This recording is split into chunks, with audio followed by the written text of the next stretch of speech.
Before this video starts, I would like to give a quick shout out to Lily May _X _2shortf_ and Awesome Dude 12. Make sure you go follow them on social media. Say Team Traction sent you.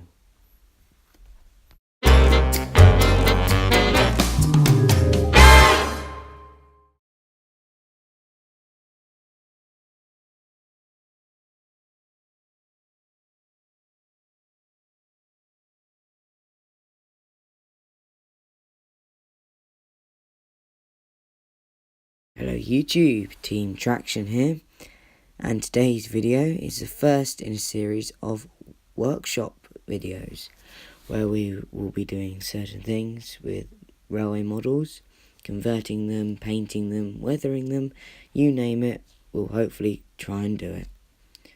The first project we're ever going to do is converting this brown and cream Great Western Autocoach, which would have been seen in the 30s, to a World War II GWR plain chocolate livery, which was only seen in World War II and on very, very few coaches. However, I am modelling World War II, so I thought I would take the liberty to convert one, as there is no ready-to-run options available. So sit back, relax, and enjoy today's video. The first thing to do is take off the white roof, which just slides off as so. As you can see, I've already painted the interior and added a few figures to make it come alive. So the first thing to do after that is to unscrew the 4 screws that are attaching the body to the chassis. Now this does take a long while, and I am going to skip a lot of it because these screws are very tight. They're very old as well, so they weren't the best thing to do.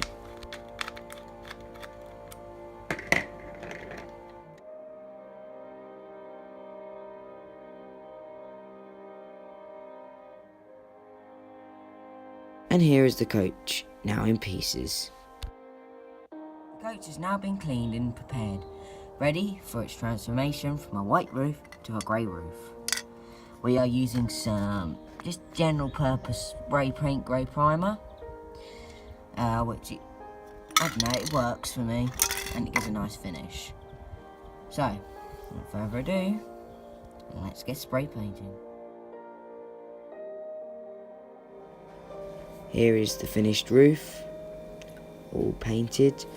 Has a quite nice shiny finish, and it's grey as it would have been with this livery. If we test fit it, it looks quite good like this, but we still need to paint the sides.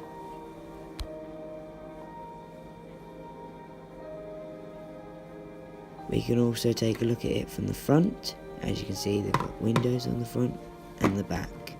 That was a unique thing about these auto coaches. So, onto the painting.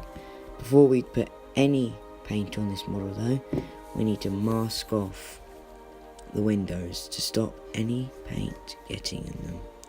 So we take a brush, dip it in the mask oil, which is a pink liquid that when it's dry forms a sort of rubber seal to stop any paint going on anything you don't want it to.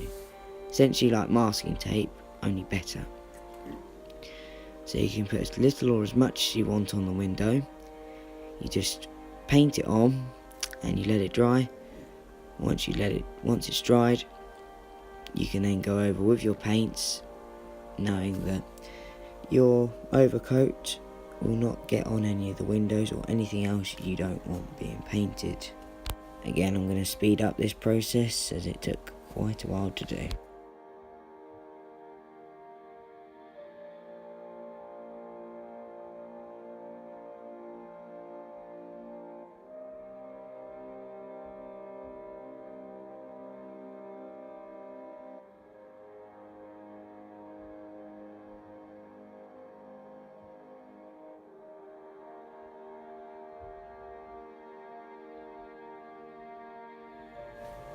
Like I said, once the mask oil was dried, we could start applying the paint.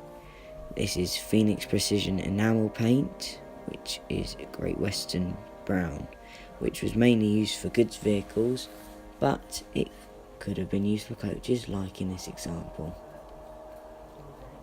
So we just put a liberal coat of the paint on. Now worrying about the windows, as we have now covered it up and the paint will appear on them. Also, don't worry about any of the transfers, as we're going to paint over them, and you can also paint over the destination boards or leave them. Depends, up to you.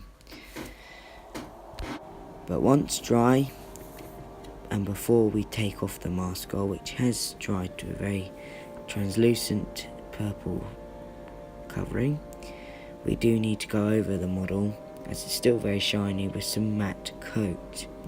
This dulls down the finish, because glossy finished locomotives never look that realistic in model form. In real life they're fine. So as you can see, it's very glossy, and some of it still hasn't dried properly, so you need to give it a bit of time.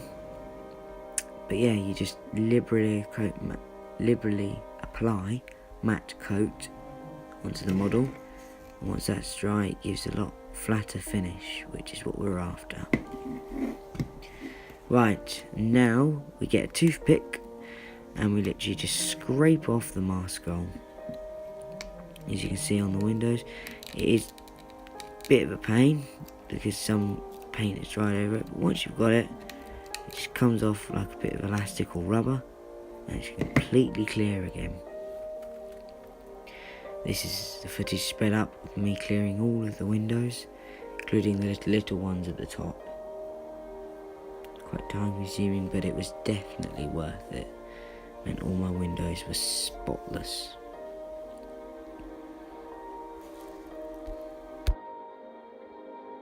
And so we're now approaching the end of part 1. We fit the metal weight back onto the chassis, and then plop the main body on, make sure it's all a snug fit, and after that you just slot the roof on, and we can see how it all is together. And so we've reached the end of today's video. Whilst I'm screwing these on, I'm going to say my goodbyes. We will be doing a part 2 where we apply transfers and finish off the model.